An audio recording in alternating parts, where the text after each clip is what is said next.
Saya janjikan saya bisa menghadirkan semua saksi yang saya tulis dalam buku Jokowi Undercover 2, Jokowi Jasa Palsu, Jokowi lagi berjasa palsu. Saya janjikan, cuma kan belum waktunya. Jadi mohon bersabar sedikit. Insya Allah. Kan tidak keliru ya. Lupa insya Allah. Insya Allah. Ya, dan tetap pada keterangan. Tetap itu. Pada keterangan. Semakin yakin dengan kejadian hari. Mari gunakan akal pikiran, gunakan akal sehat untuk melihat sesuatu.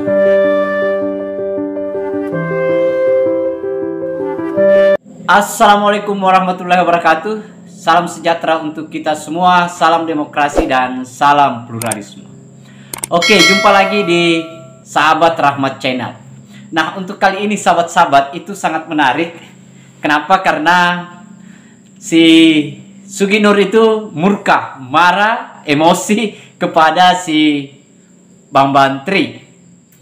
Kenapa dia marah? Karena sampai detik-detik terakhir pembacaan pledoi sudah selesai.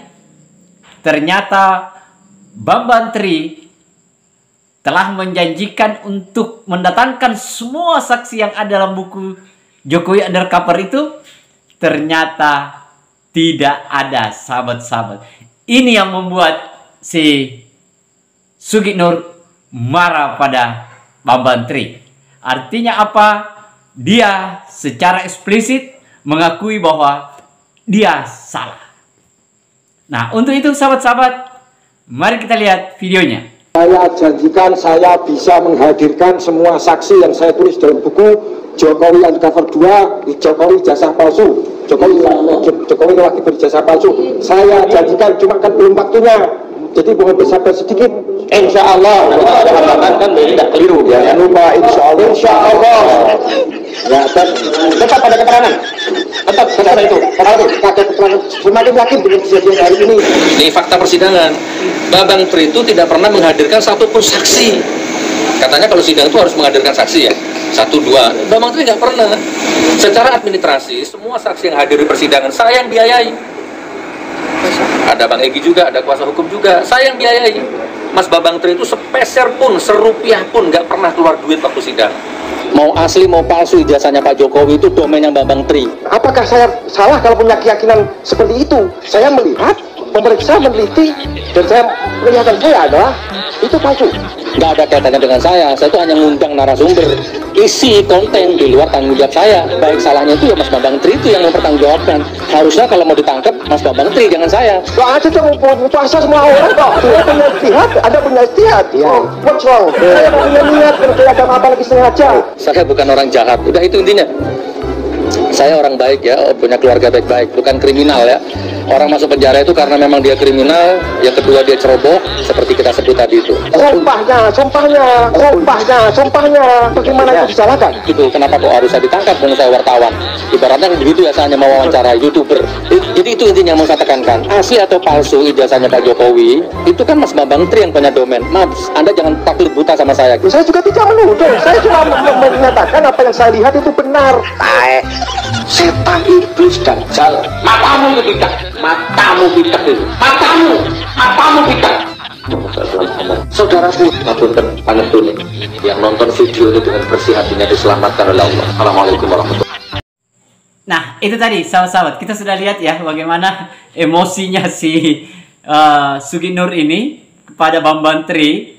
Dan kita sudah tahu ya, beberapa kali sudah pecah kongsi, tetapi kembali lagi rujuk. Tetapi untuk kali ini adalah sekaitan dengan kasus dia. Kita dengan tuntutan dakwaan 10 tahun penjara, saya kira ini sangat berat. Yang bisa, kalau kita lihat, yang bisa membebaskan dia adalah saksi seharusnya diperkuat.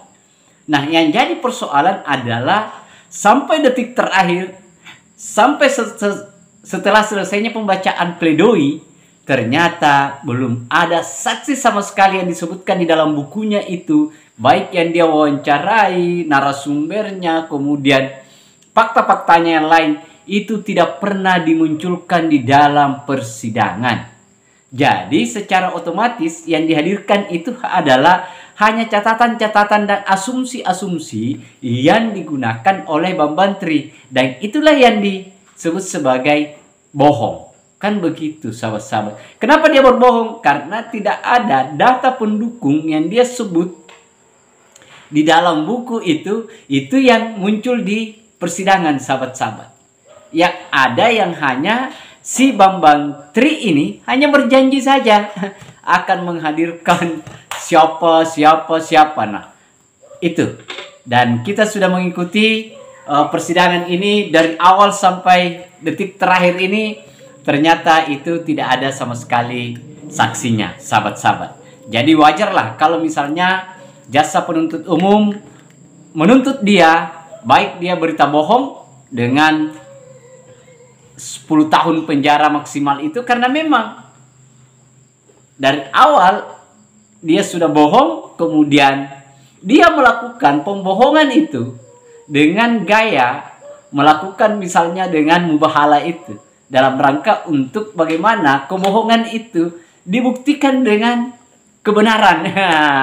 Dengan berbalutlah agama. Karena itu yang salah sahabat-sahabat. Jadi pasti dia akan kena itu.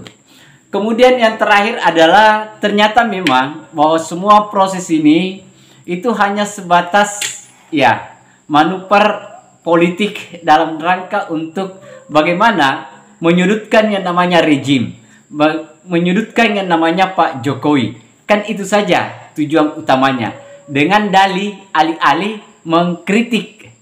Beda kritik dengan memfitnah orang, kan begitu. Beda mengkritik orang dengan berbohong. Silakan kritik, tetapi dengan menggunakan data yang benar gitu loh. Misalnya saya kritik A bahwa dia tidak pernah misalnya dia tidak tahu naik kendaraan. Nah, itu yang harus saya siapkan. Bukti-bukti bahwa dia tidak paham untuk mengendarai kendaraan. Dia tidak pernah menikah misalnya. Saya harus punya bukti bahwa orang ini tidak pernah menikah. Kan itu sahabat-sahabat. Dengan bukti-bukti yang harus saya siapkan. Nah, tetapi lagi-lagi yang aneh adalah yang muncul itu adalah Pak Jokowi yang diminta membuktikan. Gimana logikanya? Nah, dia dikenakan pasal berbohong gitu loh. Dia akan bilang, kalau bohong, apakah yang dia perlihatkan si Bambang Tri? Kan tidak ada. Sepotong kertas ijazah pun tidak ada. Apa yang mau data pembanding kalau dia tidak punya? Itu sahabat-sahabat. Nah, saya kira itu sahabat-sahabat. Terima kasih banyak. Akhir kata dari saya. Assalamualaikum warahmatullahi wabarakatuh. Salam demokrasi, salam pluralisme, NKRI harga mati.